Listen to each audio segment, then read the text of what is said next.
दोस्तों, welcome to Hemant study circle.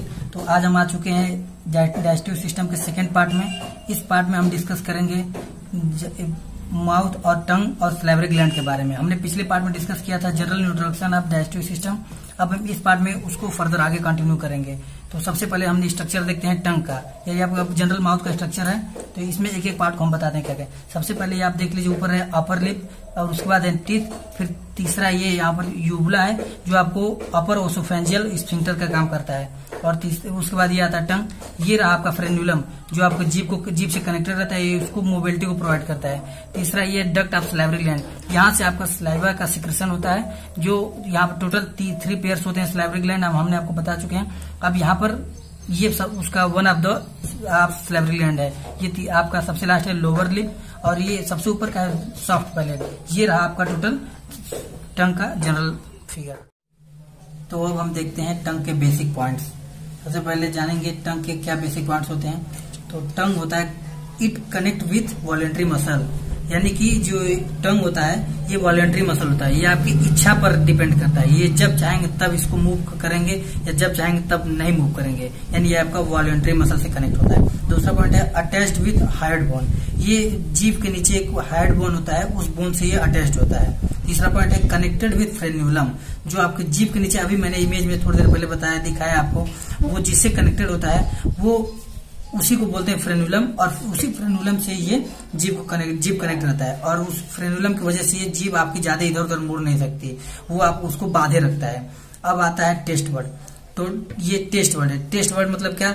ये test word total 4 होते हैं। ये आपकी जीभ पर डिफरेंट पार्ट्स में प्रेजेंट होते हैं, जो कि मैंने अभी आपको थोड़ी देर पहले बताया, चारों टेस्ट वर्ड्स का लोकेशन। और ये इन टेस्ट वर्ड्स का अपना अपना टेस्ट को आइडेंटिफाई करने का एक वो होता है, इनका लोकेशन के हिसाब से अपना ये टेस्ट वर्ड उसको आइडेंटिफाई करते हैं कौन सा टेस्ट है। फ्यूजिफॉर्म का अलग होता है, फिलफॉर्म का अलग, फोलिएट का अलग होता है, सर्कमवैलेट का अलग होता है। तो ये आपके टोटल 4 टेस्ट वर्ड है। इन चारों का अपना अपना टेस्ट पहचानने की आइडेंटिटी होती है। अब हम आते हैं फंक्शन ऑफ टंग, यानी कि जीभ के क्या काम होते हैं। तो यहाँ पर हम टोटल 4 मेंशन किए हैं। ये 4 काम होते हैं जीभ के, और तो काम बहुत सारे होते हैं लेकिन ये सबसे मुख्यतः 4 काम होते हैं जीभ के।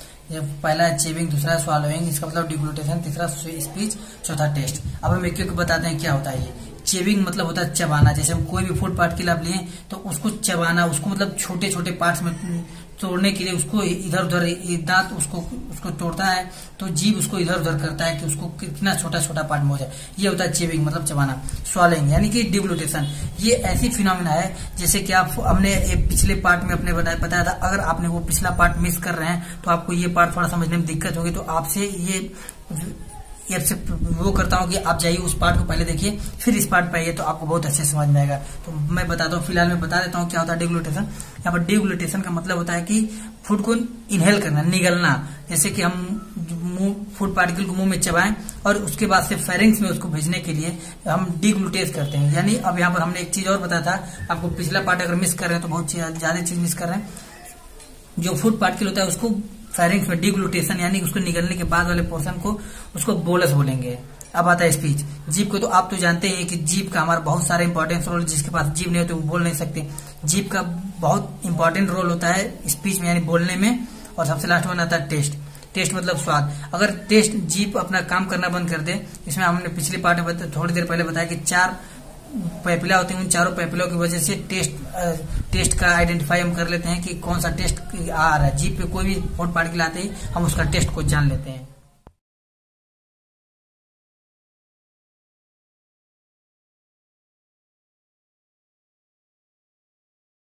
टंग के स्ट्रक्चर को देखने के बाद अब हम आ चुके हैं टीथ पे। अब हम टीथ के एक एक पार्ट को डिस्कस करेंगे यहाँ पर। सबसे पहले देखते हैं टीथ का एक जनरल स्ट्रक्चर।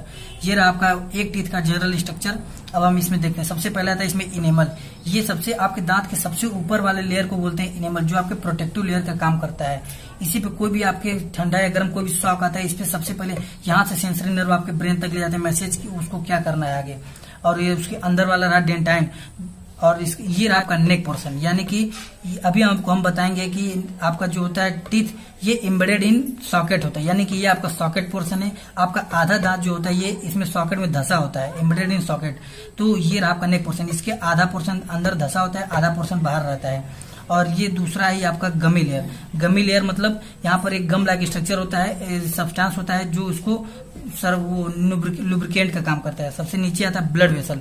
ये ब्लड वेसल क्या करता है, इससे जुड़ा रहता है, इसको ऑक्सीजन प्रोवाइड करता है, फिर न्यूट्रिएंट प्रोवाइड करता है दांत को। और ये इसमें कोई भी सब्सटेंस इस पे आके टच होता है तो ये उसको इसकी स्टिमुलाई को ले जाकर ब्रेन के पास पहुंचाता है कि कोई भी सब्सटेंस इस पे आके दांत के पास आया है, अब उसको आगे क्या प्रोसीड करना है। तो आइए अब हम टीथ के बारे में देखते हैं, टीथ के बेसिक पॉइंट को देखते हैं। तो ये यहाँ पर हम 3 पॉइंट को मेंशन किए हैं। सबसे पहला पॉइंट है embedded in socket. Embedded in socket का मतलब होता है कि ये जो आप ये सॉकेट टाइप का जो ये आपको मसूड़े जो होते हैं, ये सॉकेट टाइप का स्ट्रक्चर होता है, इसमें ये आपका टीथ धसा होता है, इसका मतलब होता है एम्बेडेड इन सॉकेट। और दूसरा पॉइंट है न्यू जो नवजात बच्चे होते हैं उनके दांत को हम डिसिडुअस बोलते हैं। ये इसलिए हम लिखे यहाँ पर न्यूबॉर्न को डिसिडुअस टीथ बोलते हैं। और जब मेच्योर हो जाएंगे, जैसे जब आपका 18 से 20 साल उम्र बीत जाती है तो उसके बाद आपके 32 दांत आ जाते हैं टोटल। तो यहाँ पर आपके 32 दांत इसको बोलते हैं परमानेंट टीथ। और ये न्यूबॉर्न बेबी में जब टोटल 28 दांत होते हैं उसे हम बोलते हैं डिसिडुअस टीथ। तो जैसे कि आप यहाँ पर देख सकते हैं, ये रहा आपका 32 दांतों का स्ट्रक्चर। इसमें आप एडिटिंग कर सकते हैं, कुछ हो सकता है। सबसे पहले 2 दांतों को बोलेंगे इंसीजर, दूसरा होता है 2 आगे का एक दांत होता है कैनाइन, तो ये और आगे वाला पोर्शन होता है प्रीमोलर, और फिर लास्ट वाला 3 होता है मोलर। तो हम इसको फार्मूले में लिख सकते हैं। आपको दांत का अगर याद करना हो कि टोटल 32 दांत कौन कितने दांत हो, इंसीजर, कैनाइन, प्रीमोलर, मोलर, आपको न याद रह पाए कि हम कौन से दांत कितने होते हैं, तो ये रहा फार्मूला आपका 21-23। यानी कि इंसीजर आपके 2 दांत होते हैं, एक साइड और एक पोर्शन, यानी या तो ऊपर या तो नीचे। तो ये हो गए इंसीजर 2, कैनाइन 1, प्रीमोलर 2, मोलर 3, यानी कि टोटल एक साइड यहां से यहां तक के आपके टोटल हुए 2 1 3 2 5 3 8 इधर के दांत हुए, 8 दूसरे साइड के 16, और यही 16 नीचे वाले के दांत होंगे, यानी 16 दूनी 32। ये टोटल आपके फार्मूला हो गए, 32 दांतों का फार्मूला होगा। 21-23 से आप याद रखेंगे तो आप जान पाएंगे कि incisor, canine, premolar, molar total कितने दांत हैं। अब हम बात करते हैं इनके फंक्शन के बारे में, यानी फंक्शन ऑफ टीथ। सबसे पहला फंक्शन है इंसीजर और कैनाइन का। जो इंसीजर और कैनाइन इसका काम होता है कटिंग, यानी फूड को ये कट करते हैं, उसका काम होता है बस कटिंग करना। और सेकंड पॉइंट है प्रीमोलर एंड मोलर। ये प्रीमोलर मोलर का काम होता है ग्राइंडिंग एंड चेविंग। ग्राइंडिंग मतलब उसको साइज को छोटे छोटे टुकड़ों में बांटना, और दूसरा काम है चेविंग यानी उसको चबाना।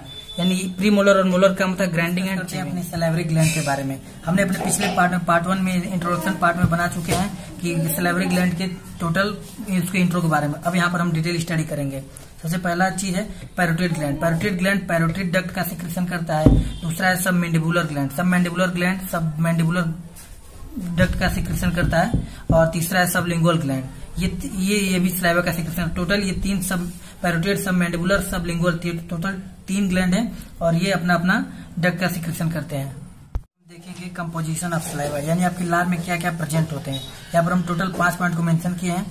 सबसे पहला है वाटर।